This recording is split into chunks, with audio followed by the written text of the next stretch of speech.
जय हिंद साथियों। हरियाणा विद्यालय शिक्षा बोर्ड भिवानी इतिहास विषय कक्षा 12वीं का जो हमारा अध्याय है, हमारा जो विषय है, इसमें कुछ परिवर्तन किए गए हैं बोर्ड की तरफ से 2023-24 के लिए। अंकों में, चैप्टर में कैसे कैसे अंकों का डिवीज़न, क्योंकि मैप भी इस बार जोड़ दिया गया है, पिछले परीक्षा में मैप नहीं था, तो वो सारे परिवर्तन हम थोड़ा समझ लेते हैं उनको। देखिए, पाठ्यक्रम अध्ययनवार अंकों का जो विभाजन है 2023-24 कक्षा 12 इतिहास, तो सामान्य निर्देश क्या हैं कि संपूर्ण जो पाठ्यक्रम है हमारा वो वार्षिक परीक्षा पर आधारित होगा। वार्षिक परीक्षा होगी उसकी पूरे सिलेबस की, पहले से और आखिरी अध्याय तक। वार्षिक परीक्षा आपकी 80 अंकों की होगी। 20 अंकों का वेटेज यानी कि आंतरिक मूल्यांकन उसमें दिया जाएगा। आंतरिक मूल्यांकन में क्या होगा, जो 20 अंक आपको दिए जाएंगे उन 20 अंकों में क्या शामिल होगा। 4 अंकों के लिए आपकी 2 सेट के एग्ज़ाम होंगे, एक आपका अभी जुलाई में होना है। इसका अंतिम जिनका आंतरिक जो मूल्यांकन है वो 4 अंकों का है, यानी कि 2 हमारे सेट के एग्ज़ाम होंगे इस पूरे सेशन में, 2-2 अंक के, यानी कि 20-20 अंक के हैं वो। लेकिन उनका जब आपके अंकों में उनका डिवीज़न करके उसको बाइफरकेटेड करके हम भरेंगे तो वो 2-2 अंक के होंगे, यानी कि टोटल 4 अंक होंगे आपके सेट के। फिर 2 अंक आपके अर्धवार्षिक जो परीक्षा होगी, प्री बोर्ड की परीक्षा होगी, तो 2 अंक उसके जुड़ेंगे। फिर 2 अंकों के लिए एक जो पहले, हाँ, दूसरे नंबर में, सॉरी गलत कुछ शायद बोला गया, जो 2 अंकों के लिए एक अर्धवार्षिक परीक्षा होगी जिसका आंतरिक जो मूल्यांकन है वो 2 अंकों को होगा। उसके बाद तीसरे नंबर पर आपकी 2 अंकों की प्री बोर्ड की परीक्षा आयोजित होगी जिसका आंतरिक मूल्यांकन 2 अंकों का होगा। ये चीज़ें हम पहले भी पिछले सेशन में भी ऐसी लगभग थी। नेक्स्ट 2 अंकों के लिए जो विषय है शिक्षक, विषय शिक्षक, जो भी सब्जेक्ट का हमारा अध्यापक है कक्षा में, उसकी बच्चे की भागीदारी के लिए लगाएंगे मूल्यांकन करके। 2 अंक होंगे उसके। 5 अंकों के लिए छात्रों द्वारा एक प्रोजेक्ट कार्य किया जाएगा, परियोजना वर्क, जिसके 5 अंक होंगे। और 5 अंकों के लिए आपकी उपस्थिति स्कूल में कितनी है, यानी कि अगर 75% से 80% है तो 1 अंक, 80 से 85 2, 85 से 90 3, 90 से 95 4 और 95 से 100% अगर आपकी उपस्थिति है तो उसके आपको 5 अंक दिए जाएंगे। बिल्कुल साफ़ सुथरा लिखा गया है। अब नेक्स्ट देखिए, पाठ्यक्रम हमारी संरचना 2023-24 के लिए क्या है, अंकों का कैसे उन्होंने डिवीज़न किया है। जो हमारा पहला अध्याय है ईंटें, मनके और अस्थियां, हड़प्पा सभ्यता, तो इसमें से 10 अंक की आपकी परीक्षा आएगी। 10 अंक की, 10 अंक इस पहले अध्याय में से 10 अंक। दूसरा, राजा किसान नगर, प्रारंभिक राज्य अर्थव्यवस्था, 6 नंबर इसमें से। बंधुत्व जाति वर्ग, तीसरा अध्याय, 5 अंक की ये होगी आपकी।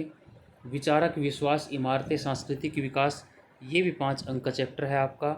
यात्रियों की नज़र से समाज, उसकी नज़र, ये भी 5 अंक का है। भक्ति सूफी परंपराएं, ये 10 अंक का है। फिर एक साम्राज्य की राजधानी विजयनगर, ये 5 नंबर का है। किसान जमींदार राज्य, ये 4 नंबर का है।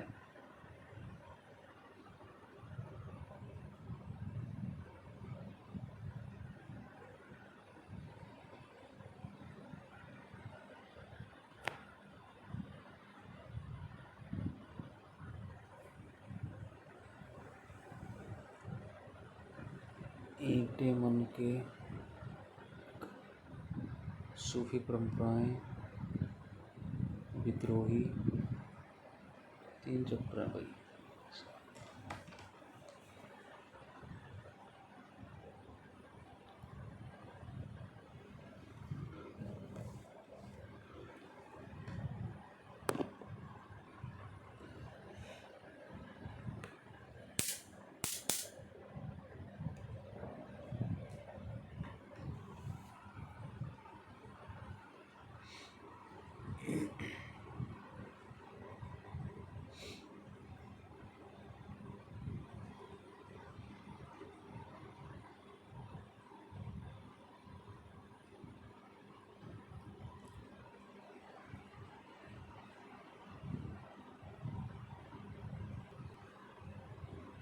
सॉरी 3 अध्याय हैं जो 10-10 अंक के हैं। पहला अध्याय है हमारा ईंटें, मनके और अस्थियां, ये 10 नंबर का है, इसको नोट करें आप। 10 नंबर का इस परीक्षा में इसमें से आना है, ईंटें, मनके, हड़प्पा सभ्यता। उसके बाद जो हमारा दूसरा अध्याय है 10 नंबर का, दूसरा अध्याय भक्ति सूफी परंपराएं, इसमें से भी 10 अंक का आपको पेपर में मिलेगा। और तीसरा है 1857 का जो विद्रोह है।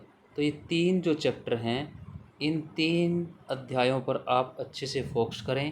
पहला अध्याय सिंधु घाटी सभ्यता, हड़प्पा संस्कृति, छठा अध्याय भक्ति सूफी परंपराएं, और तीसरा है 1857 का आंदोलन। तो ये 3 जो अध्याय हैं हमारे, इनमें से 10-10 अंक का आपको क्वेश्चन मिलेगा। 11वां चैप्टर है जो महात्मा गांधी राष्ट्रवादी आंदोलन, इसमें से 7 अंक का। तो 30 नंबर के वो 3 चैप्टर हैं, 7 नंबर का 11वां चैप्टर है। तो ये 37 अंक आपके हो गए, तो पास होना बड़ा आसान हो गया। इस बार आपके लिए पास होना बड़ा आसान हो गया इस ब्लूप्रिंट के अनुसार। और कामना यही है कि वे परीक्षा आपके इसी ब्लूप्रिंट के हिसाब से आएगी। तो अंकों का डिवीज़न दिया हुआ है, थोड़ा और समझते हैं। इस बार नया ये है कि मानचित्र कार्य 5 नंबर का दिया गया आपको। पिछली बार मानचित्र नहीं था, इस बार 2023-24 की परीक्षा में 5 नंबर का आपको मानचित्र आएगा। अब वो मानचित्र किस अध्याय में से आएगा ये उन्होंने मेंशन नहीं किया। तो हमारे अध्याय में जैसे हड़प्पा की साइट हैं, महाजनपद हैं, इस प्रकार से जैसे पहले दूसरे चैप्टर हैं, और नए दर्शन विचार हैं, बौद्ध, जैन, अन्य इस प्रकार के उनके स्थान हो सकते हैं। तो ये जिस अध्याय में जो भी मैप दिया हुआ है, मानचित्र दिया हुआ है, उसको हमें सभी को करना पड़ेगा। तो मानचित्र कार्य 5 अंक का है। तो 37 आपके ऊपर हो गए और 5 अंक ये हो गए, जिनको आप बड़े ईजिली कर सकते हैं। 3 अध्याय आपके 10-10 नंबर के हैं, 5 नंबर का मैप कार्य है। तो इस प्रकार कुल मिला के 80 अंक बन जाते हैं। और आंतरिक मूल्यांकन असेसमेंट जो है आपकी, वो 20 नंबर की है। तो कुल आपके ये 100 अंक इस प्रकार बन जाते हैं। अब नेक्स्ट देखिए, आपके जो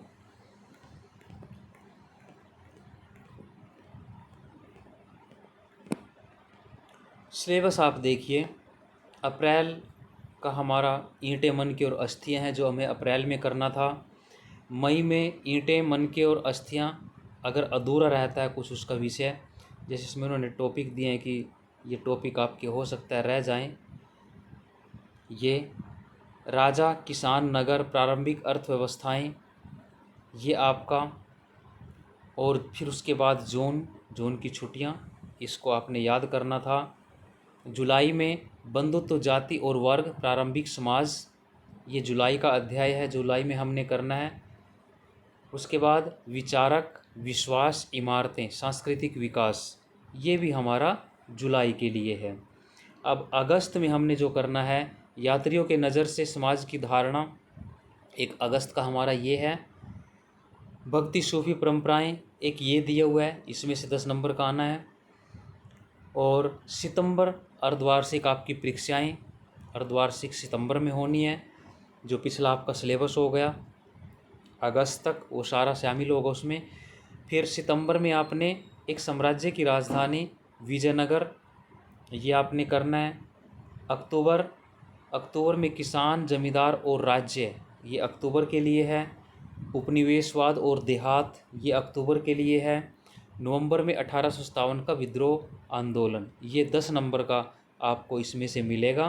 तो इसमें मैप भी हो सकता है, क्वेश्चन भी हो सकता है, बड़ा छोटा कोई भी हो सकता है। तो 10 नंबर बहुत होते हैं एक चैप्टर से। नवंबर में हमने करना है। दिसंबर में महात्मा गांधी और राष्ट्रवादी आंदोलन, जिसमें से 7 नंबर का आना है। महात्मा गांधी और राष्ट्रवादी आंदोलन 7 नंबर का, ये दिसंबर के लिए है। जनवरी में संविधान का निर्माण, सिर्फ जनवरी में 1 अध्याय है हमारा। फरवरी दोहराई के लिए दिया गया है। और मार्च में आपकी परीक्षा है। अब इसमें कुछ सलाह दी गई है, नोट दिया गया है। विषय शिक्षकों को सलाह दी जाती है कि वे छात्रों को शब्दावली व अवधारणा की स्पष्टता बढ़ाने के लिए अध्यायों में उपयोग की जाने वाली शब्दावली परिभाषिक शब्दों को नोटबुक तैयार करने के लिए निर्देशित करें, उनको लिखें हम, जो उसमें शब्दावली दिए होते हैं हमारे अध्यायों में, साथ साथ दाएं बाएं किसी बॉक्स में कुछ इस प्रकार अध्याय में होते हैं। और ज़रूरी है कि हमें जो पाठ्य पुस्तक है वो अनिवार्य रूप से पढ़नी चाहिए। एनसीईआरटी की जो पाठ्य पुस्तकें हैं पाठ में बक्से में जानकारी प्रस्तुत करती है, ये छात्रों को वैचारिक स्पष्टता प्रदान करने में मदद करते हैं। हालांकि इन बक्से की जानकारी का आकलन जो है साल के अंत में होने वाली परीक्षा में नहीं किया जाएगा, कि सेट के अर्धवार्षिक परीक्षा में हो सकता है और एनुअल में ना हो, लेकिन इस पर फिर भी आप ज़्यादा ध्यान ना दें। आपकी बुक में जो भी है, चाहे वो बक्से के अंदर है चाहे बाहर है, तो परीक्षा में लेसन में जो लिखा है वो कहीं से कुछ भी आ सकता है, तो इस पर आप ध्यान दें। ये आपका 12वीं परीक्षा का दिया। अब इसको पैटर्न को प्रश्न पत्र हमारा कैसा होगा थोड़ा उसके भी समझ लें। प्रश्न पत्र हमारा कैसा होगा, देखिए 2023-24 में जो वस्तुनिष्ठ प्रश्न है, एक अंक के प्रश्न हैं वो 21 होंगे। पिछली बार शायद 16 नंबर के थे, लेकिन इस बार 21 होंगे। अब इनमें जो 8 प्रश्न आपको बहुविकल्पी दिए जाएंगे, बहुविकल्पी 8 प्रश्न होंगे, आपने एक उत्तर छांटना है। फिर 5 प्रश्न एक शब्द में उत्तर देना है, क्वेश्चन लिखोगे उसके नीचे 1 या 2 शब्द में आपने उत्तर देना है। 5 क्वेश्चन खालिस्तान आपको भरने के लिए मिलेंगे और 3 अंक जो हैं, 3 अंक जो हैं वो कारण और कथन, कोई एक स्टेटमेंट दे दी उसके नीचे ऑप्शन आपको मिल गए कि भी इसके कारण, इस कथन के कारण क्या हुआ, कुछ घटना और उसका परिणाम। तो इस प्रकार 8, 5, 5 और 3 ये 21 नंबर आपके इस प्रकार बंटे होंगे। तो एक एक नंबर के आपके 21 प्रश्न हैं, जिनमें 8 बहुविकल्पी हैं, 5 अंक के क्वेश्चन, एक शब्द में आपने उत्तर देना, 5 रिक्त स्थान है, 5 कारण और कथन है। अब दूसरा है 3 अंक के क्वेश्चन 6 होंगे, 18 नंबर के होंगे ये, 3-3 नंबर के 6 क्वेश्चन आपको मिलेंगे। किन्हीं 2 प्रश्नों में आंतरिक विकल्प दिए जाएंगे। अब इन जो 6 प्रश्न हैं, इन 6 प्रश्नों में से किन्हीं भी 2 प्रश्नों में आपको अथवा मिलेगा कि भाई आप चूज कर सकते हैं उनमें से कौन सा आप करेंगे। तो 18 नंबर के 6 क्वेश्चन ये मिलेंगे आपको 3-3 अंक के।